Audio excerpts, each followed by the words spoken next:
जय बोले महावीर भगवान की, अनंतानंत सिद्ध परमेश्वरी भगवानों की। आचार्य भगवान इस युग के प्रथमाचार्य श्री चारित्र चक्रवर्ती शांति सागर जी महान मुनिराज की। आचार्य भगवान श्री शांति सागर महाराज के दीक्षा जयंती महोत्सव की,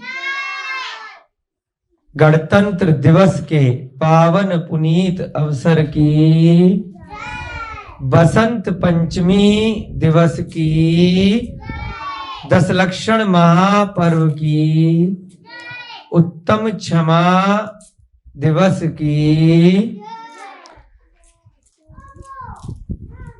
आचार्य भगवान श्री विद्यानंद जी महाराज की, आचार्य भगवान श्री श्रुत सागर जी महाराज की, आचार्य भगवान श्री प्रमुख सागर जी महाराज की, आचार्य भगवान श्री विद्यासागर जी महाराज की, मुनि श्री प्रणम्य सागर जी महाराज की, मुनि श्री हनुमान सागर जी महाराज की, सभी ज्ञानदानम गुरुकुल के छात्र। बेटा वो छोटी वाली घड़ी दे दोगे क्या, और कुछ दबाने के लिए दे दो, बहुत पेपर उड़ रहा है। सभी ज्ञानदानम गुरुकुल के छात्र छात्रागण सामने से नहीं, अध्यापक अध्यापिकाएं, सभी श्रावक श्रेष्ठीजन, सभी आगंतुक अतिथि, सभी नन्हे मुन्ने बच्चे, सभी पशु पक्षीगण, गणतंत्र दिवस के दिवस पर, बसंत पंचमी के शुभ अवसर पर, और आज दशलक्षण पर्व का भी पहला दिन है, उत्तम क्षमा का दिन। ऐसे शुभ अवसर पर शहादा संस्थानम अभेदानम में ज्ञानदानम गुरुकुल परिवार के सब बच्चे, यहाँ पर महाराष्ट्र में जितने भी लोग आए हुए हैं और जो भी लोग वीडियो के माध्यम से स्वाध्याय सुन रहे हैं, सभी को जय जिनेन्द्र जय दूत जड़ंदो। हम सभी छोटे छोटे बच्चे आज हम देख रहे हैं, पवन भैया जी ने बहुत अच्छे आप लोगों के प्रोग्राम की तैयारी कराई है। बहुत रंग बिरंगे कपड़ों में, सुंदर सुंदर ड्रेस में आए हुए हैं। आशीष भैया जी दिखा देना बच्चों को कितनी अच्छी सी ड्रेस पहनी है। अभी थोड़ी देर में क्लास के बाद आप लोगों का सुना है हमने, डांस का प्रोग्राम है ना। कौन कौन नृत्य कर रहा है? अच्छा, ये भी कर रहे हैं दक्ष भाई साहब, और आप भी कर रहे हो नृत्य आज, डांस। अच्छा, अभी ये सब बच्चे भी, सब बच्चे डांस करेंगे अलग अलग धार्मिक और राष्ट्रीय संगीत पर, और कुछ ना कुछ संदेश लेकर के जाएंगे, शिक्षा ग्रहण करेंगे। बहुत बहुत आप सबको 26 जनवरी 2023 की शुभकामनाएं। भारत देश का गणतंत्र आज के दिन बना था, इसलिए इसको गणतंत्र दिवस कहते हैं। पहला गणतंत्र इस काल में भगवान महावीर के समय पर था। किनके समय पर था? भगवान महावीर। और कौन से राज्य में था? वैशाली राज्य में, वर्तमान में बिहार आपके पास में, पटना के पास वैशाली। वैशाली के राजा थे राजकुमार वर्धमान। बेटा पवन, बच्चे ना फिर इसको बाद में करना, क्लास के जो भी आप काम करा रहे हो ना। पवन भी आप भी बैठ जाओ। क्या होता है, सब बच्चे फिर उधर ही देखने लग जाते हैं, है ना। जो भी सामने कुछ ना कुछ बात कर रहा है, कोई एक्टिविटी कर रहा है ना, उनका ध्यान क्लास पे नहीं रहता। छोटे छोटे बच्चे हैं ना, तो उनका ध्यान रहता है कि वहां क्या चल रहा है, इधर क्या चल रहा है, पीछे क्या चल रहा है। तो इसलिए कोई भी क्लास के समय, बड़े छोटे कोई भी दूसरे काम में ना लगे, उससे फिर ध्यान सबका बंटता है। ठीक है ना। तो बच्चे क्या कह रहे थे? भगवान महावीर का नाम था जब वो राजकुमार थे वर्धमान। क्या नाम था? तो वर्धमान महावीर के समय पर पहला गणतंत्र बना, लोकतंत्र बना। कौन से राज्य में बना? वैशाली में। कौन से राज्य में? वैशाली। अभी वर्तमान में बिहार झारखंड प्रांत के आसपास है। बेटा क्या क्या कर रहे हो? कौन से राज्य में बना? वैशाली। जो बेटा सीधे बैठो, है ना, इन पे भी ध्यान रखो, बजाय इधर। बेटा सीधे बैठो, इनको बिठाओ। छोटे छोटे बच्चे भी है ना, तो उनके वजह से बड़े बच्चों को डिस्टर्ब हो जाता है। तो ऐसा लोकतंत्र, गणतंत्र आज भी वर्तमान भारत में जो संसद चलती है, जो चुनाव प्रक्रिया होती है, किस प्रकार से इलेक्शन होता है, जनता का नेता चुना जाता है, वह प्रधानमंत्री, राष्ट्रपति, मंत्री इत्यादि बनते हैं। ऐसे ही भगवान महावीर के काल में भी गणतंत्र बना था। उसके बाद से फिर अलग अलग काल में अलग अलग लोग आए, बुद्धिज्म आया, पुर्तगालीज आए, है ना, और फिर अंग्रेज भी आए, मुगलों का भी राज्य रहा। तो अलग अलग समय में अलग अलग राज्य की प्रथा अलग अलग स्थानों पर रही। तो आज ऐसे गणतंत्र दिवस पर हम लोग धम्म कहा नामक कथा में से, जो प्रणम्य सागर महाराज द्वारा प्राकृत से हिंदी अनुवाद करके कथा लिखी गई है, एक नई कथा का वाचन आज करेंगे। तो आज की कथा हमारी प्रारंभ होगी नीली की कथा। किसकी? नीली। नीली क्या होता है? ब्लू को बोलते हैं ना, ब्लू कलर को, नीला। तो क्या नाम है? लड़की का ही नाम रख दिया। क्या नाम रख दिया? नीली, है ना। क्या नाम रखा? नीली। तो बेटा बेटा शैतानी नहीं, हाँ अपनी क्लास करो ना, दूसरा क्या कर रहा है उससे चक्कर में मत पड़ो। क्या नाम है आपका? नाम बताओ बेटा, हम आपसे नाम पूछ रहे ना, हंसते नहीं है जब क्लास चलती है ना, हंसते नहीं है। क्या नाम है तुम्हारा? हाँ, जैसे पूछा करें तो जवाब दिया करो, है। हाँ ठीक है बेटा, बातचीत नहीं करनी है। क्या डिस्टर्ब होता है ना अपने को, फिर क्लास का माहौल खराब होता है। इतने बड़े बच्चे हो आप, बड़े बच्चे भी अगर शैतानी करेंगे तो फिर छोटे बच्चे तो करेंगे नहीं, करनी है। तो किसकी कथा चल रही है? नीली। बताओ, नीली है, ध्यान से सुनना है ना। तो जो सवाल पूछे बच्चों को बताना है उत्तर। नीली नाम की एक लड़की की कथा आज हम सुनेंगे। उससे पहले कल हमने क्या किया था? कल हमने धनदेव की कथा पढ़ी थी। किसकी कथा पढ़ी थी? धनदेव की कथा। किसकी कथा पढ़ी थी बेटा? धनदेव की कथा, है ना। वो डंडी भी दे देना मेरी ना, कुछ निशान लगाना हो तो। पवन जी वो डंडी दे दो। धनदेव नाम के और उसका दोस्त था जिनदेव, दो दोस्तों की हमने कथा पढ़ी थी। 5 मिनट में उसको रिवाइज कर लेंगे हम लोग, और फिर आज नीली की कथा पढ़ेंगे। किसकी? नीली की। कल हमने कथा पढ़ी थी धनदेव और जिनदेव की। तो उसको हमने क्या पढ़ा था? हमने एक मैप बनाया था जम्बू द्वीप का। जम्बू द्वीप कैसा है? गोल है पूरा। कैसा है? उसके नीचे वाले हिस्से में जो जम्बू द्वीप का 190वां भाग है। कौन सा भाग है? 190, 190, ठीक है। उसमें कौन है? उसमें भरत क्षेत्र है। कौन सा क्षेत्र है? सब बच्चे बोलो, भरत क्षेत्र है। उस भरत क्षेत्र में एक आर्यखंड है। क्या है? आर्यखंड। बोलो, आर्यखंड, है ना। क्या करो बेटा?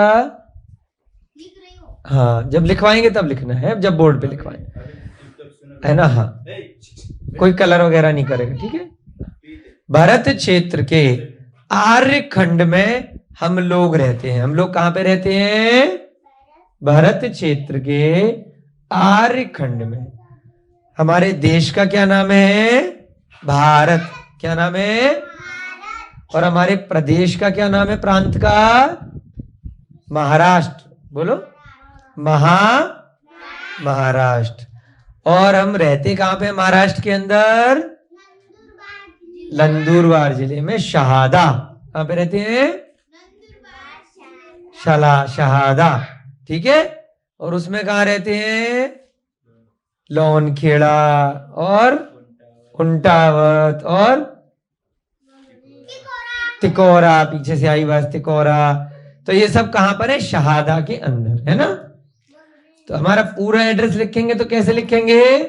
सबसे पहले अभी जहां रह रहे लौनखेड़ा, फिर शहादा, फिर महाराष्ट्र, फिर भारत, और भारत के बाहर अगर लिखना हुआ तो एशिया। क्या लिखोगे? एशिया महाद्वीप। और एशिया से भी बड़ा कौन सा है? आर्यखंड। क्या है? और आर्यखंड से बड़ा क्या है? भरत क्षेत्र। बोलो, भरत क्षेत्र। और भरत क्षेत्र से बड़ा क्या है? जम्बू द्वीप। बोलो, जम्बू द्वीप। तो उस जम्बू द्वीप में नीचे भरत क्षेत्र है और मध्य में दाएं और बाएं एक पूर्व विधेय क्षेत्र है और एक पश्चिम विधेय क्षेत्र है। ठीक है। जिस भी बच्चे को अगर कुछ पूछना हो ना बेटा आपस में, तो पवन भैया जी, आशीष भैया जी हैं, इनसे पूछ सकते हो या हाथ खड़ा करो। है कुछ भी पूछना है, अगल बगल में नहीं पूछेंगे, हाथ खड़ा किया हमसे पूछिए, या भैया जी लोग हैं टीचर से पूछेंगे। ठीक है। आपस में नहीं पूछना कुछ भी कि ये क्या बोला वो क्या था। ठीक है, डिस्टर्ब होता है ना। तो भरत क्षेत्र में तो हम लोग आ गए, और इससे ऊपर का जो हिस्सा है उसे क्या बोलते हैं? विदेह क्षेत्र। क्या बोलते हैं? विदेह क्षेत्र। तो उसमें पूर्व माने ईस्ट दिशा। बेटा उठो, आप उठो, इधर बैठो, यहां पर, हाँ यहां बैठ जाओ। दक्ष बेटा उधर बैठो, नक्ष। हाँ हाँ, इसको भी पीछे बैठा दो।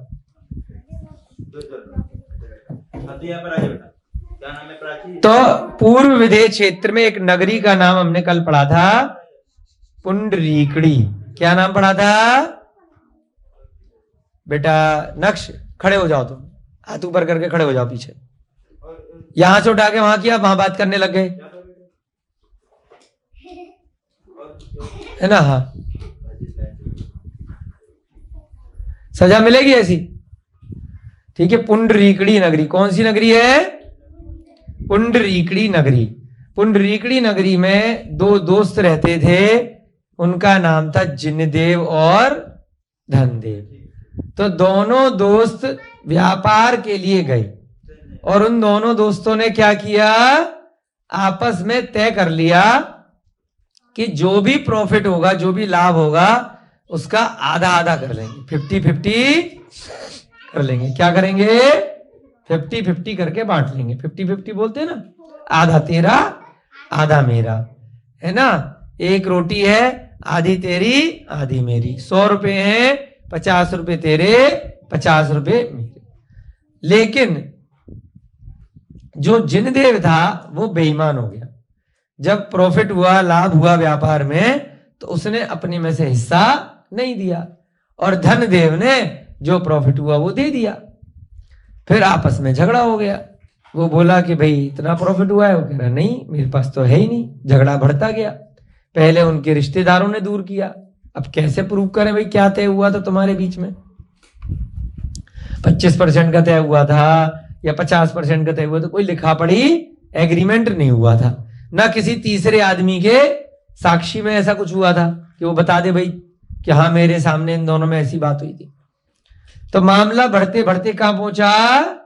राजा के पास। कहां पहुंचा? अब राजा ने भी सारी तिकड़म लगा दी कि भाई कैसे इनका मामले का निपटारा किया जाए। अब झूठ सच का तो कुछ पता ही नहीं है, दो ही लोग हैं, तो कैसे प्रूव किया जाए कि झूठ कौन बोल रहा है, सच कौन बोल रहा है? तो उसने एक ज्ञान होता है दिव्य ज्ञान, है ना, निर्णय करने के लिए कि भाई हम जो है कुछ दिव्य काम करेंगे, दिव्य न्याय करेंगे, दिव्य निर्णय, जजमेंट।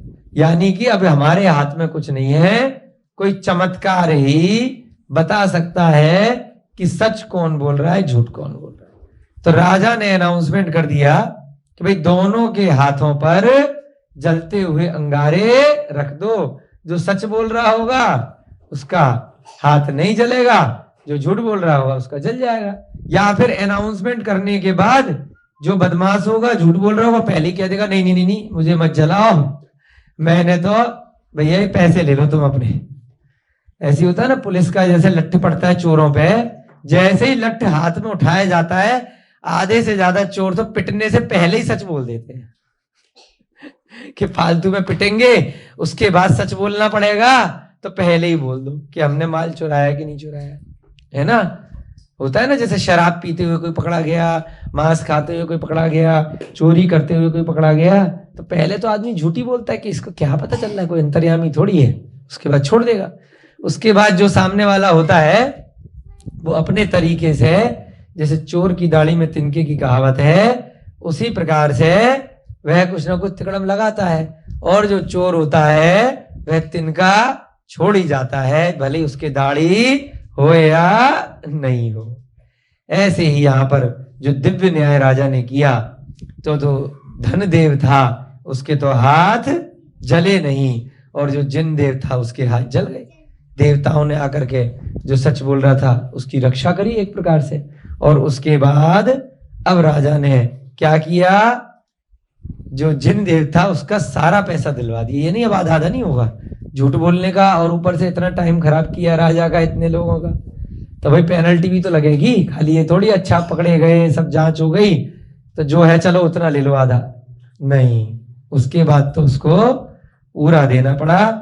और इससे हमने क्या शिक्षा ली कल की क्लास में, कि हमेशा सच बोलना चाहिए। समझे नक्श बाबू, सब बच्चे आपस में सच बोलेंगे, ठीक है। कभी भी किसी ने किसी की कॉपी ले ली, कोई पेन ले लिया, कोई उधम मचा रहा है क्लास में, गुरुजी आए, कौन बातें कर रहा था, कौन हल्ला मचा रहा था, कौन शैतानी कर रहा था, तो सच सच बता देना कि भाई हम कर रहे थे। नहीं तो फिर अगर गुरुजी आपके पवन जी अगर दिव्य न्याय करने लग गए कि सारे बच्चों के हाथ पे जलते हुए अंगारे रख देंगे, और जो है सच बोल रहा होगा उसके हाथ नहीं जलेंगे, और जो झूठ बोल रहा होगा उसके जल जाएंगे, है ना।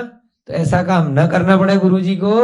कोई भी बच्चा उधम नहीं मचाएगा, और जब किसी ने मचाया और गुरुजी ने नहीं देखा तो सबसे पहले अपने आप से बता देंगे कि मैं शैतानी कर रहा था या कर रही थी, ठीक है। चलो अब अगली कथा पढ़ेंगे हम। आ जाओ पवन भैया जी, नीली की कथा। किसकी? नीली। किसकी कथा? हाँ, इसने पहन रखा है ना नीली, नीली ड्रेस है ना इसकी। हाँ, इसका बैग भी नीला है, ठीक है, ये भी नीली है, ये दोनों नीली नीली। नीले क्या होता है? पीछे भी वो भाई सब बैठे नीले। बहन जी हाँ, क्या लिख रहे बेटा? हाँ, जब लिखवाने को बोलेंगे तभी लिखना है ना, ठीक है। अभी कुछ नहीं लिखेंगे, ठीक है। किसकी कथा चलेगी? नीली की कथा।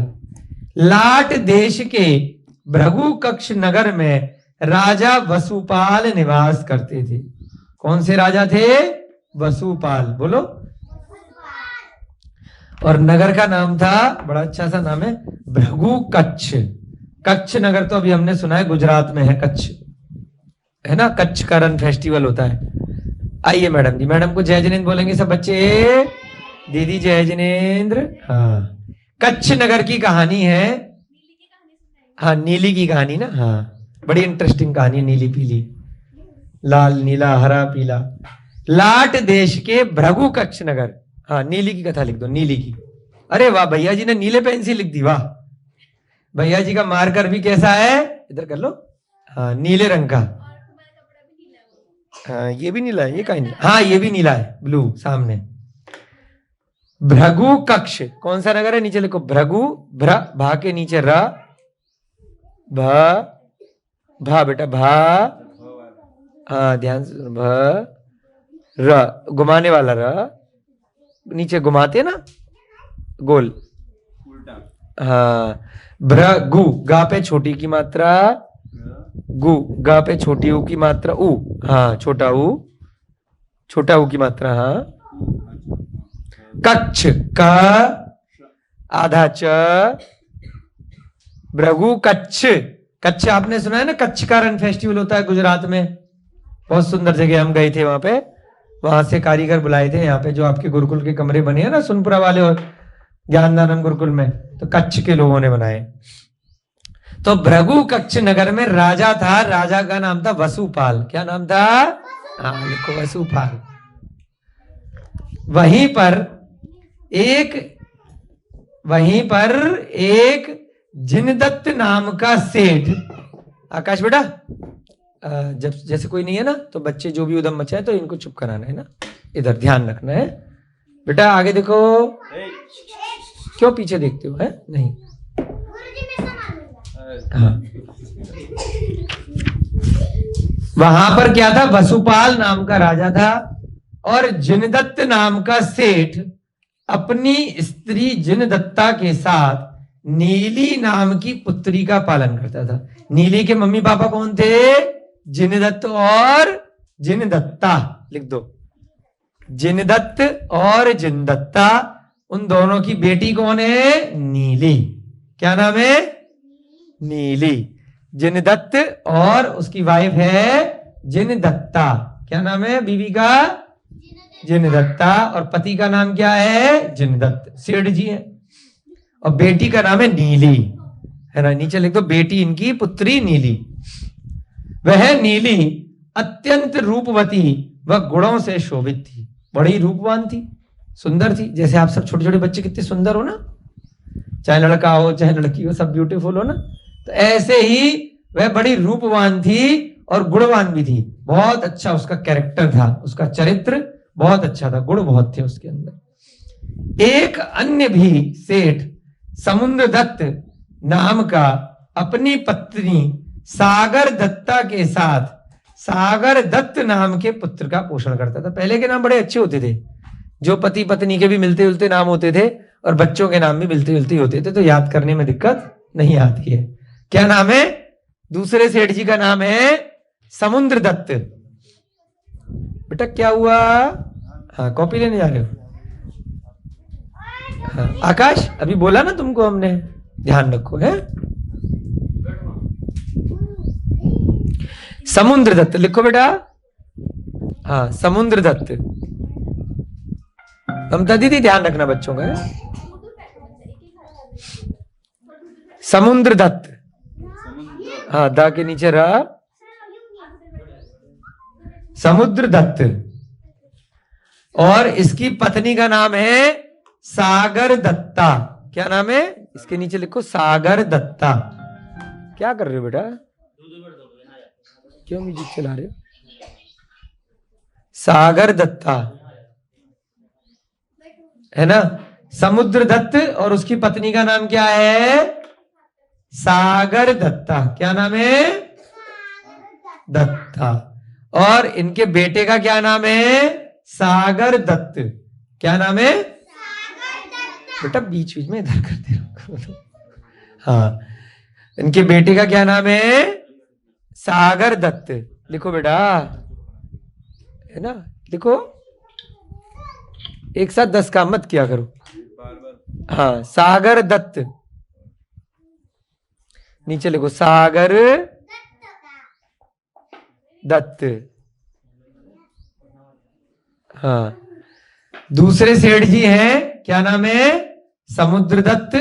उनकी पत्नी है सागर दत्ता। समुद्र और सागर देखो पर्यायवाची होते हैं, तो पत्नी का नाम भी मिलता जुलता है। और बेटे का नाम क्या है, सागर दत्त।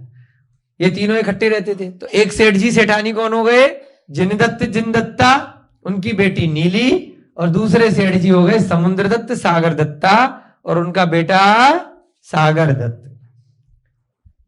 एक बार महापूजा के अवसर पर जिन मंदिर में समस्त आभूषणों से सजी हुई नीली सागर दत्त ने देखी। किसने देखी, एक बार क्या हुआ, एक बार मंदिर में एक प्रोग्राम हुआ, जैन मंदिर में। क्या प्रोग्राम हुआ, बड़ा अच्छा महापूजा का, मंदिर में पूजा का प्रोग्राम हुआ। जैसे आज गणतंत्र दिवस पर आप लोगों का प्रोग्राम होने वाला है, सब बच्चे सज धज करके आए हैं, कितनी बढ़िया बढ़िया ड्रेस पहन करके। तो ऐसी जो नीली थी, बेटा ना पे बड़ी की मात्रा लिखो, हाँ उच्चारण ध्यान से सुना करो, नीली, हाँ शुद्ध लिखा करो, है हाँ नीली। ऊपर जैसे सही लिखा था ना, तो नीचे गलत लिख दिया। तो क्या हुआ, नीली बड़ा सज धज करके आई, बड़े आभूषण पहन करके अच्छे से। तो वहां पर सागर दत्त ने उसको देखा। अब चल तो पूजा का प्रोग्राम रहा है, लेकिन अच्छे से सज धज करके आई है। तो सागर दत्त ने उसे देख लिया और वो बोला, अहो क्या ये कोई स्वर्ग की कन्या है? उसे लगा कि कोई स्वर्ग से देवी आई है। इतनी सुंदर थी वो नीली कि भाई स्वर्ग से कोई कन्या आई है, कोई देवी आई है। दक्ष बेटा वहीं रहो आप उधर। आकाश इसको अपने पास बिठाओ, पढ़ो, है ना। फिर सजा मिलेगी तो अच्छा लगेगा आपको। 3-4 बार टोक दिया क्लास में, सारी क्लास बेकार कर रहे हो, बार बार, है ना। अपने खुद चुप हो जाओ, है ना। डांटेंगे फिर अच्छा लग रहा है सारी क्लास के सामने।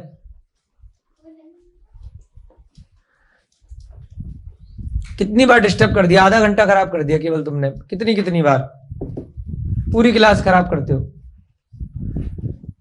तो सागर दत्त ने नीली नाम की लड़की को देखा। किसको? नीली नाम की लड़की को। और बड़ी सुंदर लगी उसको कि बड़ी सज धज करके आई है, बड़ी सुंदर है। क्या ये कोई स्वर्ग से कन्या आई है? क्या ये देवी है कहीं की? क्या लगा उसको? कोई देवी आई है क्या? और वह उसमें आसक्त हो गया। क्या हो गया? आसक्त माने कि उसे पसंद आ गई, उसे बहुत अच्छी लगने लगी कि भाई अब तो इससे शादी करनी चाहिए। वह चिंतन करने लगा कि इसको कैसे प्राप्त किया जाए। अब वो सोचने लगा कि इससे कैसे सेटिंग की जाए, कैसे इसको पटाया जाए। बड़ी अच्छी लड़की है, बड़ी सुंदर है ना, बड़ी अच्छी लड़की लग रही है। उस चिंता से वह दुर्बल हो गया।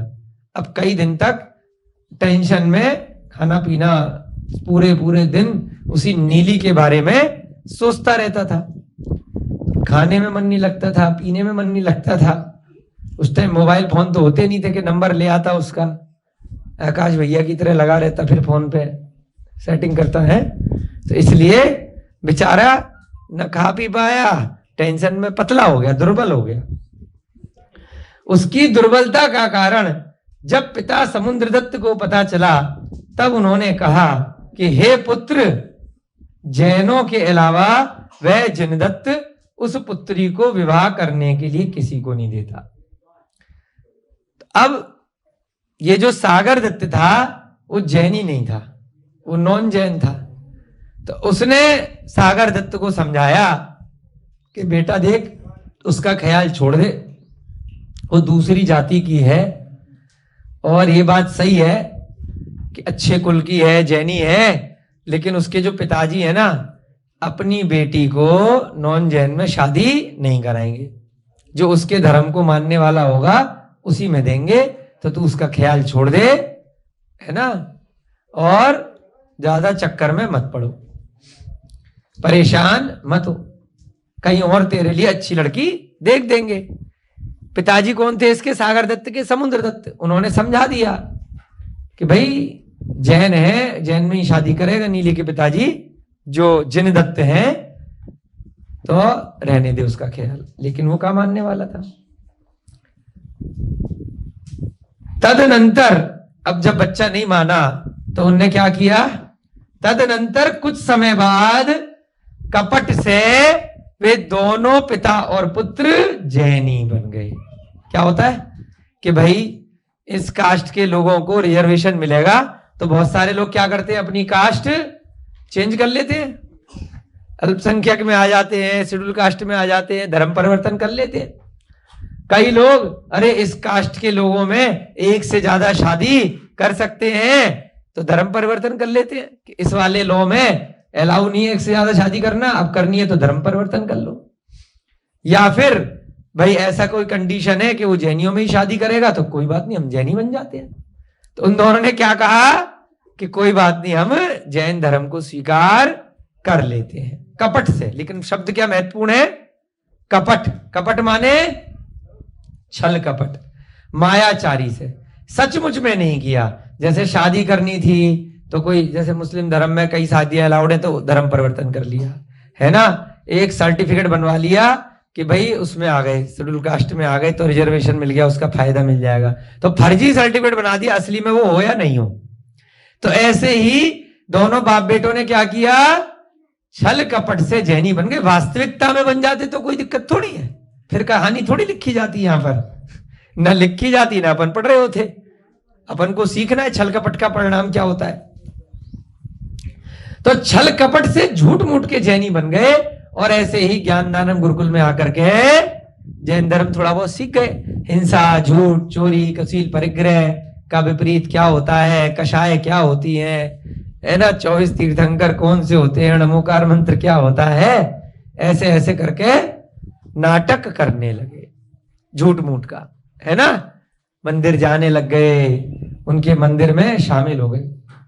हमें भी ऐसे बहुत साल पहले एक मिले थे कि जैन मंदिर में आकर के एक भाई साहब जैनी बन के रहने लग गए और उसके बाद लोगों के पैसे ले लेकर के मूर्ख बनाने लगे, अपने नाम के आगे जैनी लगा दिया। तो लोगों को विश्वास हो जाता है कि हमारे कास्ट का है, हमारे ग्रुप का है, कि चलो इसको उधार ले लो, इससे माल खरीदने के लिए एडवांस दे दो, उसके बाद वो गायब हो जाते थे।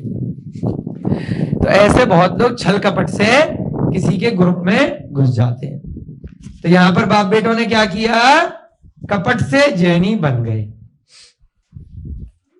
कालांतर में उसके बाद क्या किया भाई, जो पर्पस था अच्छे से रिश्ता विश्ता लेकर के गए, रोज उनके साथ मिलना जुलना मंदिर में चालू कर दिया, अच्छा लगा रिश्ता, तो नीली का विवाह सागर दत्त से हो गया, लेकिन छल कपट से हुआ है ना। ये छल के जैनी है और वो पक्की जैनी है, छल कपट से जैनी बन गए।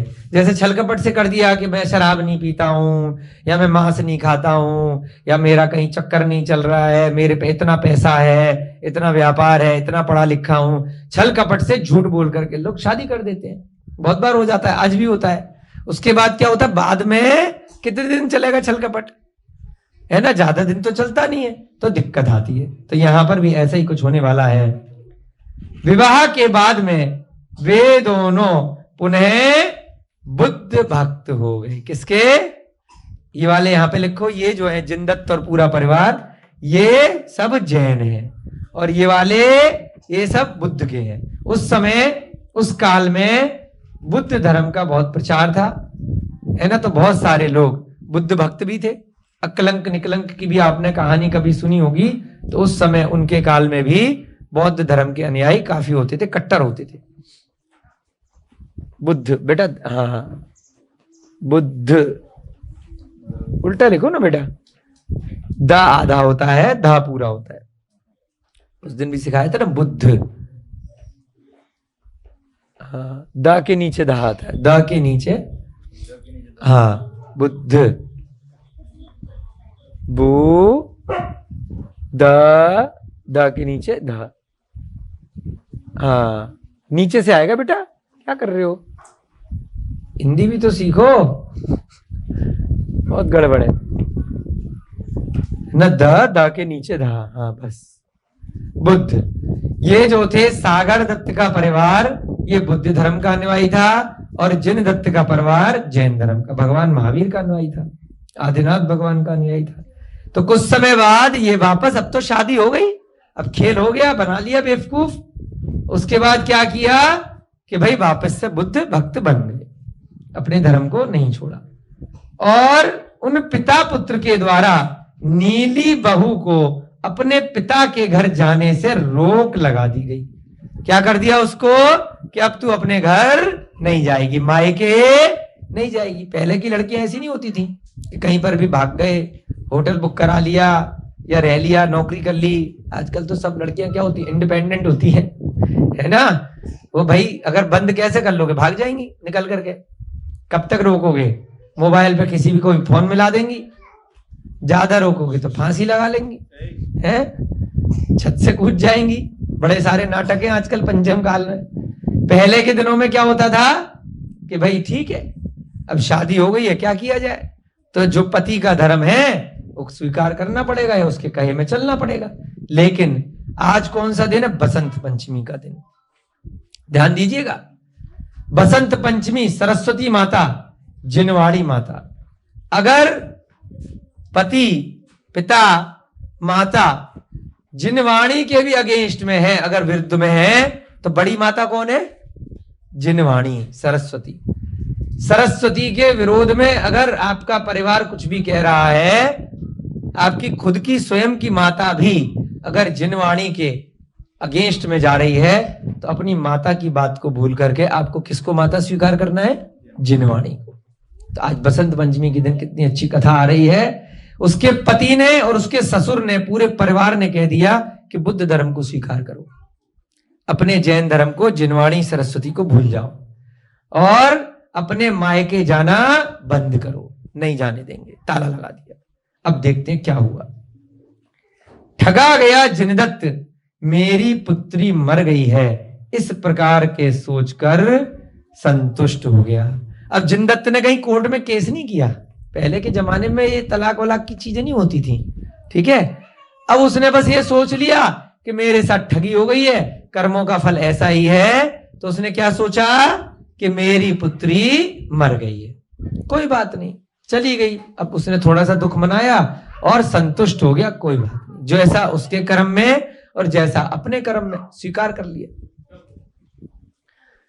पति प्रिया नीली जिन धर्म का पालन करती हुई पृथक घर में पति के साथ निवास करने लगी। उसने क्या किया, अपने पति को सेट कर लिया कि भाई देखो, मैं आपके धर्म में कोई विरोध नहीं करूंगी, आपको जो करना है करो, परंतु आप मुझसे जबरदस्ती मत करो। पति की प्रिया थी, पति को बड़ी पसंद थी, तभी तो उसने सेटिंग करी थी कि भाई मेरे को तो इससे शादी करनी है। पिता ने कहा था बस कि भाई तू ऐसे ऐसे अपन जैन बन जाएंगे तो शादी हो जाएगी, अन्यथा नहीं होगी। तो पति की प्रिया यानी पति को बहुत पसंद थी, तो उन दोनों ने अब क्या किया फाइनली कि भाई चलो, ससुर ससुराल वाले जो लोग हैं वो बुद्ध धर्म के पीछे पड़े रहते हैं, अपनी दिक्कत आ रही है, अलग कमरा लेकर के रहने लगे, थोड़ा अलग रहने लग गए। कौन कौन? नीली और सागर दत्त, दोनों लोग अलग पृथक घर में रहने लगे। समुद्र दत्त के अति प्रयास से भी नीली बुद्ध धर्म में अनुरक्त नहीं हुई, लेकिन समुद्र दत्त को बहुत बुरा लगा कि दोनों अलग जाकर के क्यों नहीं रहने लगे। समुद्र दत्त ने बहुत कोशिश करी, क्योंकि लड़की के चक्कर में उसका बेटा भी चला गया अलग। बोलते हैं ना, जोरू का गुलाम बीवी का गुलाम है, मेरे बेटे को ले गई, कमा के मेरी दुकान पे बैठता, खिलाता पिलाता। अब समुद्र दत्त को अच्छा नहीं लगा कि अच्छा जैनी बनाया, मेरा बेटा भी हाथ से गया। तो उसने क्या किया, समुद्र दत्त ने जब बहुत कोशिश करी और नीली बुद्ध धर्म में अनुराग उसने नहीं रखा, ननद के क्रोध के कारण, ननद ने, ननद होती है ना, नंद कौन होती है? पति की बहन। अच्छा, मैं नहीं मालूम था, धन्यवाद। पति की जो बहन होती है उसको ननद बोलते हैं, ठीक है। पति की यानी कि सागर दत्त की एक सिस्टर भी थी, तो उसे भी बड़ा गुस्सा आया कि भाई मेरी ये कौन लगी उसकी जीजा, नहीं क्या लगी, ननद के लिए क्या रिश्ता बना भाई, उसके भाई की भाभी, हाँ भाभी बनी, सॉरी। तो उसकी एक बहन भी थी, किसकी? सागर दत्त की। उसको बड़ा गुस्सा आया, उसने क्या कहा, ध्यान से दीजिएगा, अभी जो कहानी शुरू हो रही है बड़ी इंटरेस्टिंग कहानी है, बहुत अच्छे मोड़ पर आ रही है। तो ननद ने क्या कहा, ननद ने कहा कि यह नीली पर पुरुष में अनुराग करने वाली है। क्या है? पर पुरुष में, यानी कि उसने, ननद ने गुस्से में आकर के बदनाम कर दिया कि ये जो नीली है इसका कहीं पर चक्कर चल रहा है। क्या क्या अनाउंसमेंट करवा दिया कि नीली का कहीं दूसरी जगह शादी के बाद चक्कर चल रहा है, इसका तो कोई बॉयफ्रेंड भी है। क्या है? इसका कोई बॉयफ्रेंड भी है, ठीक है ना। इधर इधर ध्यान दो पवन भैया, क्लास में ध्यान रखा करो, कोई अगर पूछे तो हटा दिया, सब बच्चे डिस्टर्ब होते हैं ना। हाँ बेटा, बच्चों को देखो कहाँ जा रहे हैं। शुभम,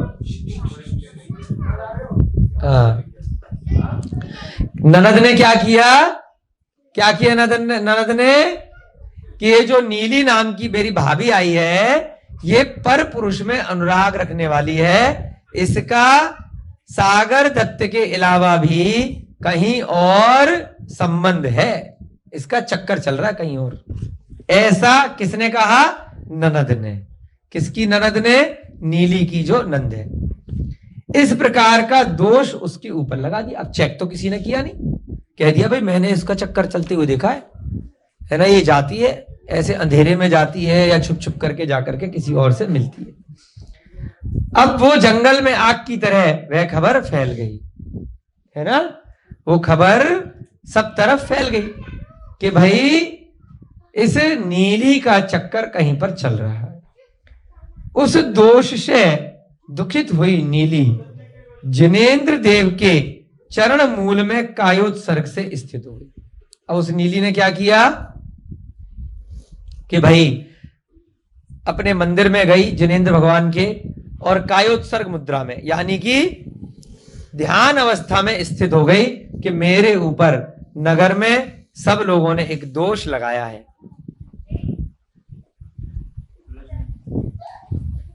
है ना, हमें एक दोष लगा दिया है कि भाई यहां पर अब हम कैसे रह पाएंगे।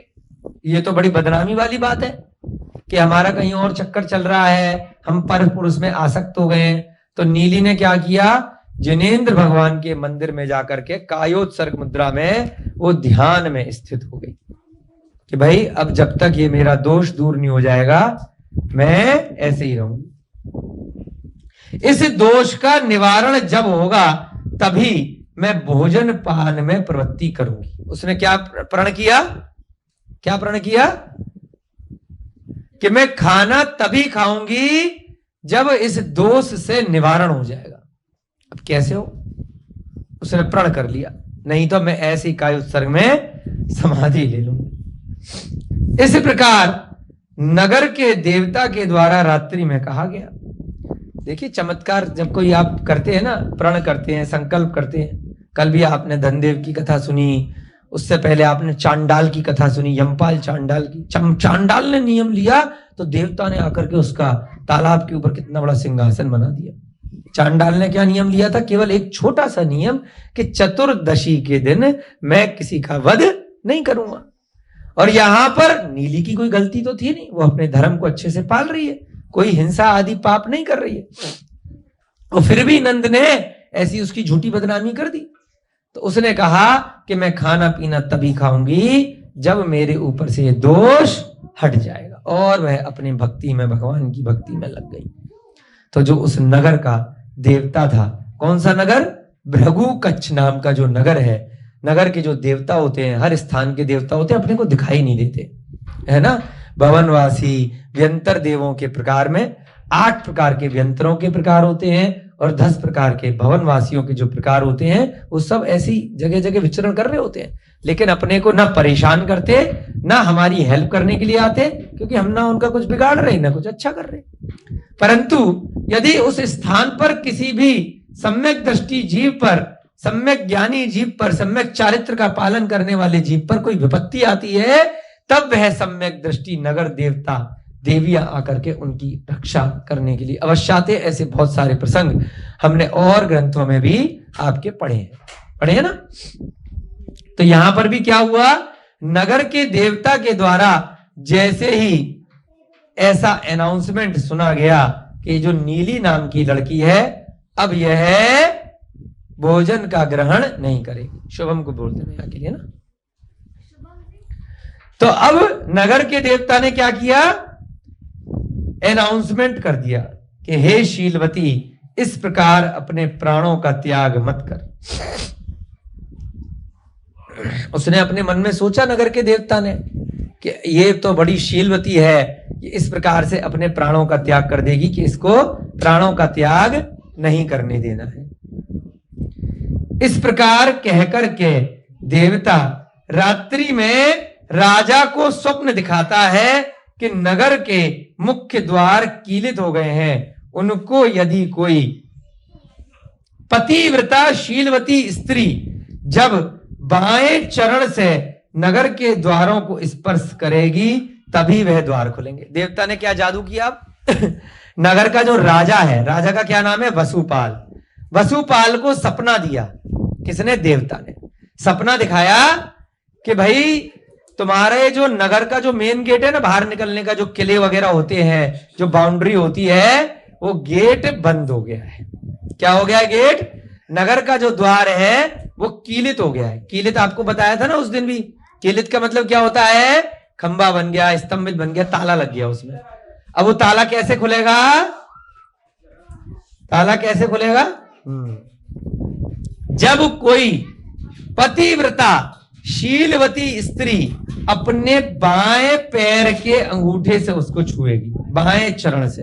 देखो क्या कमाल जादू कर दिया देवता ने।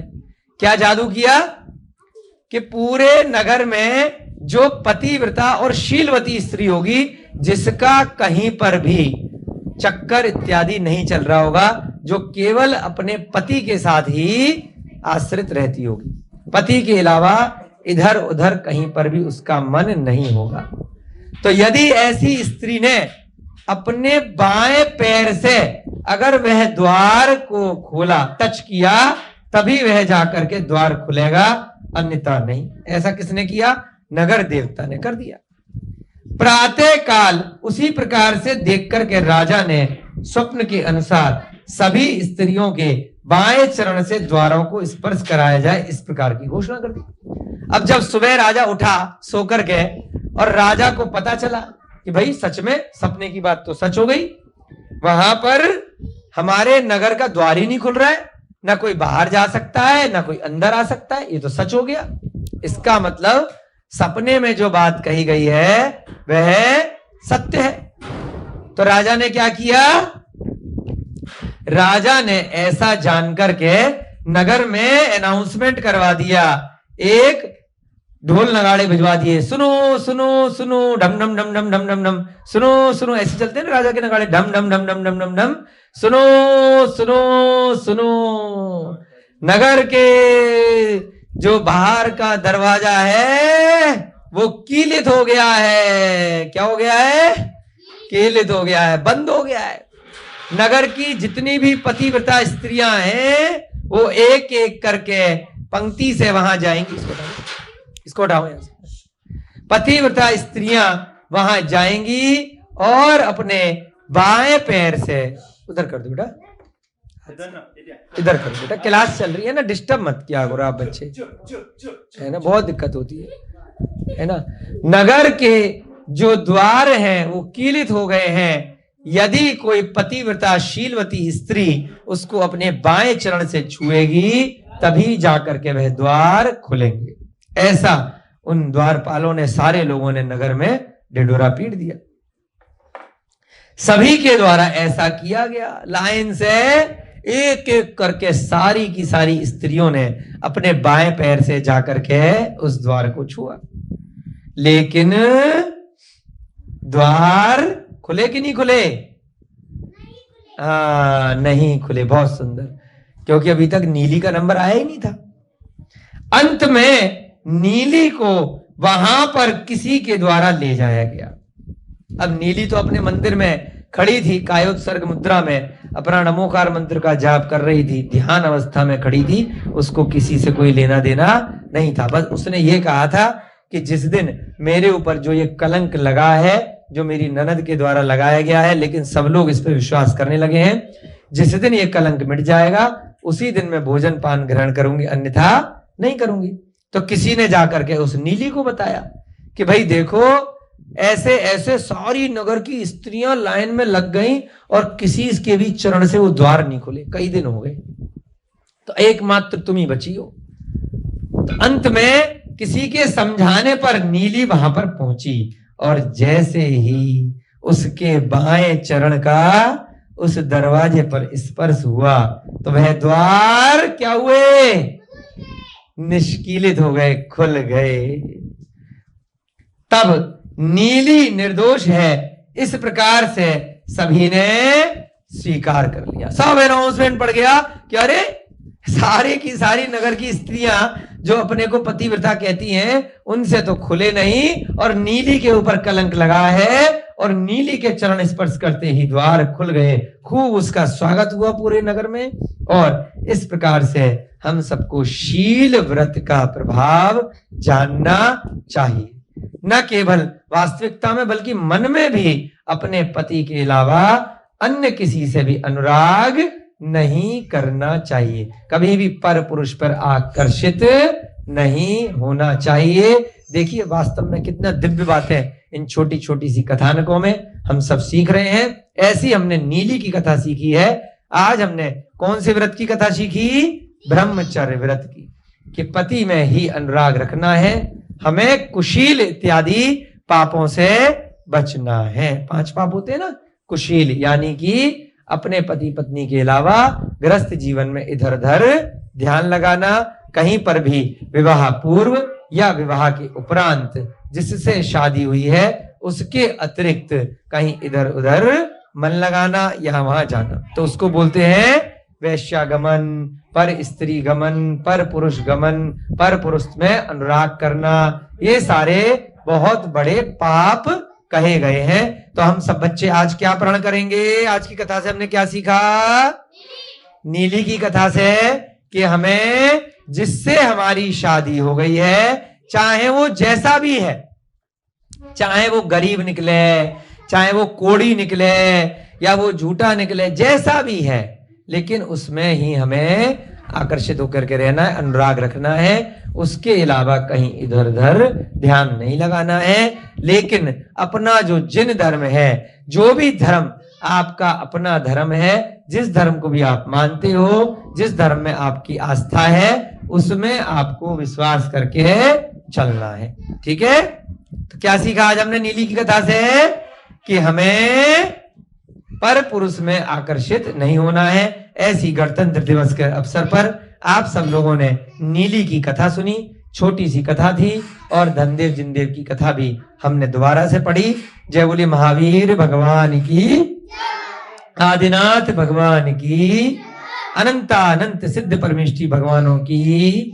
इस युग के प्रथमाचार्य श्री चारित्र चक्रवर्ती आचार्य भगवान श्री शांति सागर जी महान मुनिराज की, आचार्य भगवान श्री शांति सागर महाराज के दीक्षा जयंती महामहोत्सव की, मुनि श्री प्रणम्य सागर जी महाराज की, मुनि श्री हनुमान सागर जी महाराज की, आचार्य भगवान श्री विद्यानंद जी महाराज की, आचार्य भगवान श्री प्रमुख सागर जी महाराज की, आचार्य भगवान श्री श्रुत सागर जी महाराज की, गणतंत्र दिवस की, बसंत पंचमी के शुभ अवसर की, जिनवाणी माता की, सरस्वती देवी की, दशलक्षण महापर्व की, उत्तम क्षमा दिवस की, सभी को सादर जय जिनेंद्र, जय दुजड़ंदो।